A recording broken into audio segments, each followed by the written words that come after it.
Hello viewers, I Susan Sahu, teacher in social studies. Welcome you all to class 8 history. This is chapter number 1, first chapter. Alright, so let us start it. So first chapter it is how, when and where.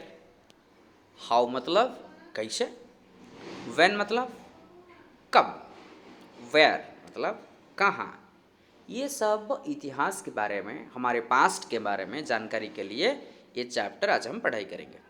तो देखते हैं chapter number 1 और ये part 1 है। ये देखो, ये जो पिक्चर है जो आपका फर्स्ट पेज वाला है उसमें दिया गया है कि एक एंशियंट मैन कैसे कंप्यूटर चलाता है। It means it is just like searching the information in modern age. So let us start the chapter. First, let us go to the introduction part. So इस इंट्रोडक्शन में history is the study of past. हमको पता है कि इतिहास जो है ये पास्ट के बारे में स्टडी करता है।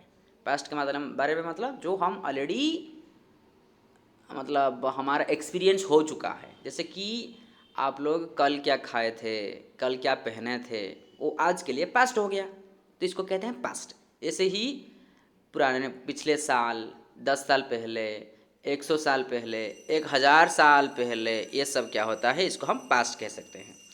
तो इसमें हिस्ट्री का मतलब ये हुआ the study of past events. और इसमें बहुत सारे मेमोराइज करना पड़ता है, बहुत सारे जानकारी करना पड़ता है कोई भी इवेंट्स को याद रखने के लिए। कब हुआ था, कैसे हुआ था और कहाँ हुआ था, इसके बारे में जानकारी। तो इसमें हम पढ़ेंगे हाउ डिड इट हैपन, ये हुआ कैसे। When did it happen, कब हुआ। Where did it happen, कहाँ हुआ। तो इसमें हम देखेंगे व्हाट इज हिस्ट्री, हिस्ट्री क्या है। फिर देखेंगे इसका इवेंट्स क्या है, क्या क्या सब इवेंट्स है। फिर देखेंगे प्लेसेस का क्या क्या है, जगह क्या क्या सब है, इसके बारे में जानकारी लेंगे। फिर देखेंगे डेट्स, क्या क्या सब डेट्स है, तारीख क्या क्या सब है, इसके बारे में भी देखेंगे थोड़ा। और जानकारी लेंगे कि हमारे जो सब दिया गया है, अलग अलग जगह के बारे में बताया गया है, डेट्स के बारे में बताया गया है, और नेम्स के बारे में क्या क्या नाम सब है, लर्निंग जो फैक्ट्स जो कि हमें इंफॉर्मेशन मिलता है टाइम टू टाइम, इसके बारे में हमको जानकारी मिलेगा। राइट, सो आगे देखते हैं मीनिंग ऑफ हिस्ट्री। हिस्ट्री का मतलब अभी अभी हम बोले, history is about changes that occur over time. मतलब टाइम टू टाइम जो बदलता रहता है इतिहास, हम कह सकते हैं टाइम टू टाइम, इसको कहते हैं इतिहास या हिस्ट्री। सो इसमें जैसे कि finding how things were in the past and how things have change. पहले कैसे था और अब कैसे हुआ। पहले लोगों का लाइफस्टाइल कैसा था, अब लोगों का लाइफस्टाइल कैसा है। पहले हम क्या खाते थे, फूड, अभी क्या खा रहे हैं, फूड। तो इसके बारे में जो जानकारी है ये सब हमको बताता है कि हमारे पास्ट का लोग जो थे वो कैसे, उनका लाइफस्टाइल कैसा था, वो ज़िंदगी कैसे जी रहे थे। फाइन, तो ये इस चैप्टर में हम जानकारी लेंगे। ओके, देखते हैं आगे। फिर देखेंगे कास्ट सिस्टम हमारे देश में उस समय कैसा था। डेट्स के बारे में तो हम पढ़ाई करेंगे ही अबाउट डेट्स, लेकिन जो कास्ट सिस्टम था जो हमारे सोसाइटी में, this was very bad system.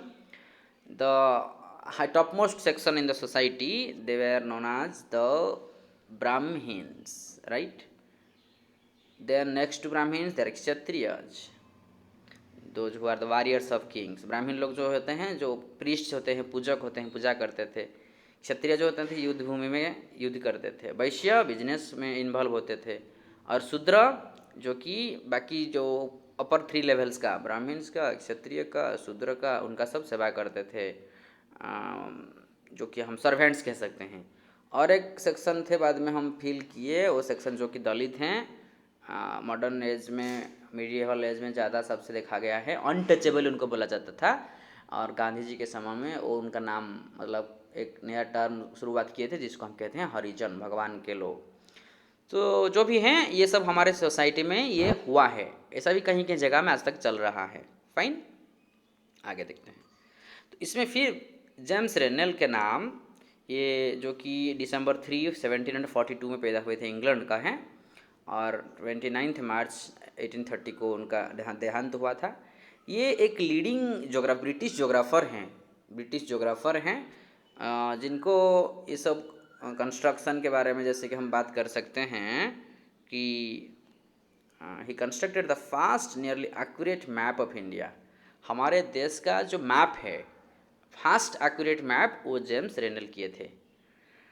He joined East India Company and became the surveyor general of Bengal. Bengal का जनरल बने थे 1764 टू 1777। मतलब ये इंग्लिश जो कि अंग्रेज लोग थे, इंग्लिश ईस्ट इंडिया कंपनी, उस कंपनी की तरफ से काम कर रहे थे।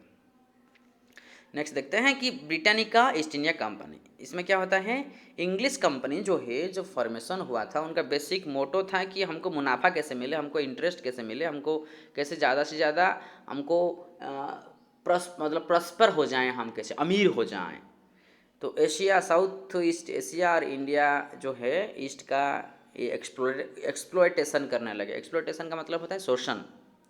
Incorporated by royal charter. Royal charter का मतलब ये होता है, ये एक ऑर्डर होता है जिन ऑर्डर के द्वारा उनको अधिकार मिलता है कहीं भी जगह में वो व्यापार करने के लिए, विदाउट एनी टास्क। उनको कुछ टैक्स देना नहीं पड़ता था। रॉयल ऑर्डर उनको मिल गया हमारे भारतीय राजा की तरफ से। फिर वो लोग क्या स्टार्ट किए, मोनोपोलिस्टिक। मोनोपोलिस्टिक का मतलब है मनमानी ट्रेडिंग सिस्टम ऐसे बनाए वो लोग, जो चाहे वैसे किए। और धीरे धीरे वो पॉलिटिक्स में इन्वॉल्व हुए।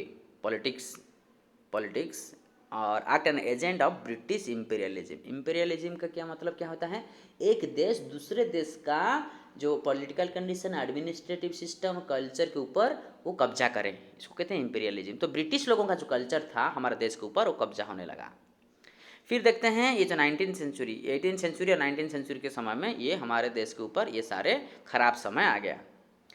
The activities of the company in China in the 19th century also served as a catalyst for the expansion of British influence there. तो ब्रिटिश लोगों का वो चाइना के साथ उस समय में उधर का भी जो कब्जा किया, तो भारत के ऊपर कब्जा करना आसान हो गया, और हमारे देश के ऊपर वो शासन करके हमारे देश का जो सब नेचुरल रिसोर्सेस था ये सारे वो कब्जा कर लिए, और हमको हमारे अधिकार से वंचित किए। हमारा जो बेसिक राइट्स था, फंडामेंटल राइट्स था, वो भी हमको नहीं दिए।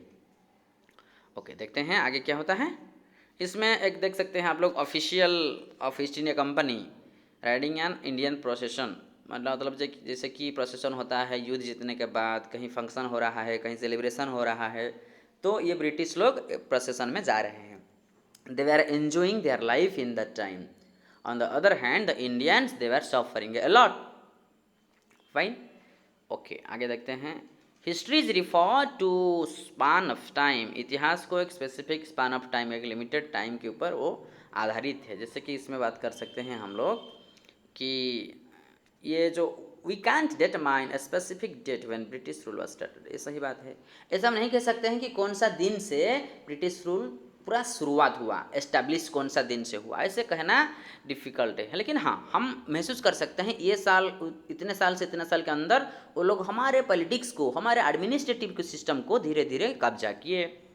और they started ruling us. It happened over A span of time. एक ड्यूरेशन है, एक फ्लो ऑफ टाइम है। ऐसा नहीं कि एक दिन में वो लोग हमको शासन कर लिए। तो वैसे ही एक similarly we developed a taste of drinking tea over a period of time. जैसे कि हम चाय पीना जो आदत है हमारे भारतीय लोगों का, ये भी हम देख सकते हैं। या जो एडवर्टाइजमेंट है ब्रिटिश लोगों का, जो कि एक आइटम था, ज़्यादा बेचने वाला आइटम से, इसमें लिखा है देखो, famous all over the world, Lipton's teas coffee. फिर बताया गया है जो एडवर्टाइजमेंट है ब्रिटिश लोगों का, वो बहुत ज़्यादा मुनाफा लेते थे, बहुत सारे बेनिफिट्स लेते थे उधर से, जो कि उनके लिए बहुत आसान होता था उनका पैसा को बढ़ाने के लिए। Next, past versus present state of history. तो इसमें हम देखेंगे कि जो earlier history was associated with string of dates. पहले क्या होता था, सिर्फ डेट्स को लेके, डेट्स के ऊपर ध्यान देके इतिहास लिखा जाता था। This was because history used to keep a track of battles and big events. इसलिए ये आसान होता था कि सिर्फ युद्ध के बारे में और बड़ा बड़ा इवेंट्स के बारे में जानकारी लिया जाता था और इतिहास को रिकॉर्ड रखा जाता था।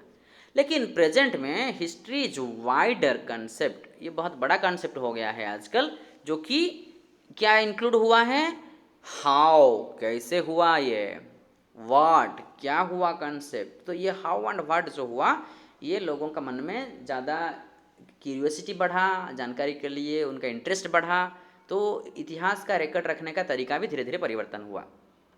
For example how people earn the livelihood, लोगों का ज़िंदगी, उनका लाइफस्टाइल कैसा था, व्हाट डिड दे प्रोड्यूस, वो क्या प्रोड्यूस करते थे, क्या खाते थे, क्या पहनते थे, कैसे ज़िंदगी जी रहे थे, ऐसे बारे में, राइट। सो फिर criteria to select a set of dates, मतलब उसमें क्या क्या सब क्राइटेरिया होता है, क्या क्या सब गाइडलाइंस होता है एक डेट को या कोई भी डेट्स को सिलेक्शन करने में। देखते हैं, dates become important when we assume that a particular set of events are important. हम कौन सा डेट याद रखेंगे, जो डेट हमारे लिए इम्पोर्टेंट हो।